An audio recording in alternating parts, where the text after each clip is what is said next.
BFM Business, la librairie de l'écho. Les livres d'ailleurs. Cher Benahouda, bonjour. Bonjour.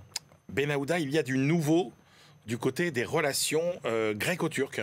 Oui, la dimension environnementale. Alors le 7 décembre, la Grèce et la Turquie ont conclu une quinzaine d'accords et de protocoles couvrant de nombreux domaines, allant du tourisme à l'électricité en passant par le commerce et les transports. Il se dit qu'une nouvelle page, une nouvelle ère s'est ouverte entre Ankara et Athènes. L'un des textes signés porte sur la coopération environnementale, notamment pour faire face aux sécheresses et aux inondations. Il y a 6 mois, bien avant cette période de concorde gréco-turque, 4 universitaires grecs ont rédigé ce document publié par l'Eliamep. L'Eliamep, c'est la fondation grecque de politique européenne et politique étrangère. Andreas Tergiou et ses collègues ont voulu insister sur les bénéfices mutuels, selon eux, qu'il y aurait à procéder à un rapprochement au travers de l'environnement. Pour eux, les deux pays sont confrontés à des menaces communes pour la biodiversité et les activités de pêche, ainsi qu'à des défis essentiels en matière de sécurité climatique et de protection des écosystèmes. Problèmes parallèles, voire similaires, qui ne peuvent pas être résolus, selon les auteurs, que par des actions transfrontalières conjointes par-dessus les antagonismes d'ordre géopolitique. Mettre de côté tout ce qui a empoisonné, je cite, la relation bilatérale. Face aux redoutables menaces climatiques qui devraient frapper de plein fouet la Méditerranée orientale et la mer Égée, écrivent-ils encore, cette coopération gréco-turque n'est même plus une question de choix, mais de nécessité, voire de survie. Les auteurs appelaient notamment de leur vœu un nouveau paradigme commun en matière d'énergie, où la course à l'extraction d'hydrocarbures, de gaz, de pétrole dans cette région commune doit être remise en cause dans son ensemble. On voit quand même que le sommet du 7 décembre n'a pas emprunté cette voie. Il faudra peut-être un autre ouvrage pour ouvrir cette voie. Direction les Pays-Bas, Benahouda. Quel problème les risques d'inondation posent-ils aux propriétaires? Oui, il y a un décalage entre prise de conscience et action. Cette menace climatique donne lieu aussi à une réflexion au sein de la Banque centrale néerlandaise, la DNB. Un économiste de l'institution s'appuie ici sur 2 enquêtes menées auprès des propriétaires immobiliers aux Pays-Bas. David Jan Janssen relève que la proportion de ceux qui détiennent des propriétés à risque est 10 points plus susceptible de considérer une inondation comme la principale menace pour leur logement. Mais ils sont 5 points au-dessous de la moyenne des opinions à envisager une amélioration de l'efficacité énergétique de leur propriété. Donc c'est une contradiction à 15%, voire une étrange incohérence, selon David Janssen, ce qui implique, d'après lui, de revoir l'ensemble de la communication publique autour du risque d'inondation et de submersion marine aux Pays-Bas. L'auteur relève combien la foi ancrée en l'effet protecteur des digues néerlandaises influe sur l'action, ou bien l'inaction plutôt, du propriétaire. Ceux qui ressentent la plus grande confiance dans ce système de protection sont nettement moins susceptibles d'envisager des améliorations de la qualité de l'environnement. Il faut rappeler que ce qui est appelé là-bas les travaux Delta, le plan Delta, achevé initialement en 1986, qui a duré des décennies, c'est ce qui a permis de former le plus important ouvrage au monde de défense contre la montée des eaux maritimes.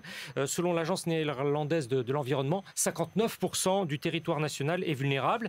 La confiance ou bien l'insouciance contemporaine devient donc contre-productive, d'autant que selon une société néerlandaise de données dans l'immobilier, Calcassa, si le risque d'inondation était vraiment pris en compte, les propriétaires aux Pays-Bas seraient en fait confrontés à une perte collective équivalent à 10% de la valeur cumulée de l'ensemble des logements existants aux Pays-Bas, c'est-à-dire des centaines de milliards d'euros. Alors, vous allez sans doute, Benahouda, soulager beaucoup de nos auditeurs, Marjorie, moi, avec l'étude qui vient. Parce que sachez, Marjorie, que Benahouda va nous expliquer pourquoi les conséquences sont moins graves qu'on le pense lorsqu'on refuse une invitation. Oui. C'est la période des fêtes qui approche et 2 économistes universitaires américains entreprennent dans cette étude on ne peut plus académique de déculpabiliser ceux qui vont décliner les invitations à célébrer Noël, la Saint-Sylvestre ou tout autre motif. D'accord. Julian Givey et Colin Kirk, dans le journal de la personnalité et de la psychologie sociale publié par l'Association américaine de psychologie, écrivent que malheureusement, il peut être difficile de dire non, ce qui conduit l'invité à accepter une invitation alors qu'il aurait préféré s'abstenir, alors même qu'il s'inquiète en réalité exagérément du degré de mécontentement qu'un refus suscitera auprès de son hôte. D'accord. Alors, ce n'est pas une idée lancée en l'air. Ces chercheurs ont mené 5 expériences avec plus de 2 milliers de participants par des jeux de rôle très subtils. Ouais. Alors, il faut vraiment se concentrer pour comprendre ces jeux de rôle, lire et relire, ce qui est quand même assez difficile. Mais on aboutit globalement à ce que le niveau de désagrément soit supérieur chez celui qui accepte à contre-cœur d'aller à une fête que dans le cas de celui à qui on répond non, je ne peux pas venir. Une forme de surestimation des conséquences négatives existerait donc chez l'invité. Et cela ne vaudrait pas que sur le plan théorique, mais aussi dans une expérience scientifique, celle qui a été menée. Et parmi les participants, on relève notamment que certains entretiennent de véritables relations, des amis, des familles.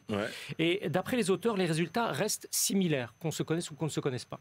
Dans le raisonnement, somme toute, ce n'est pas bien grave de répondre non, pourvu que la motivation soit effectuée convenablement. En clair, il suffit d'être poli. Pourquoi, ou hypocrite, pourquoi serait-ce si important? Voilà ce qu'en disent les auteurs. Plus que jamais, les gens se sentent épuisés et ont l'impression que leur temps est trop limité. Les activités sociales en sont une des raisons. Mais comme si ces chercheurs étaient eux-mêmes rattrapés par cette culpabilité diffuse, ils concluent de la sorte. Cependant, notez que nous ne préconisons pas que les gens déclinent toujours les invitations, puisque les relations sociales sont un élément crucial de la vie. Ça veut dire que le petit mensonge de courtoisie pour décliner une invitation... ça marche bien. Voilà. C'est pas si malhonnête que ça, finalement. Mais ce n'est pas conseillé par ces... C'est pas conseillé.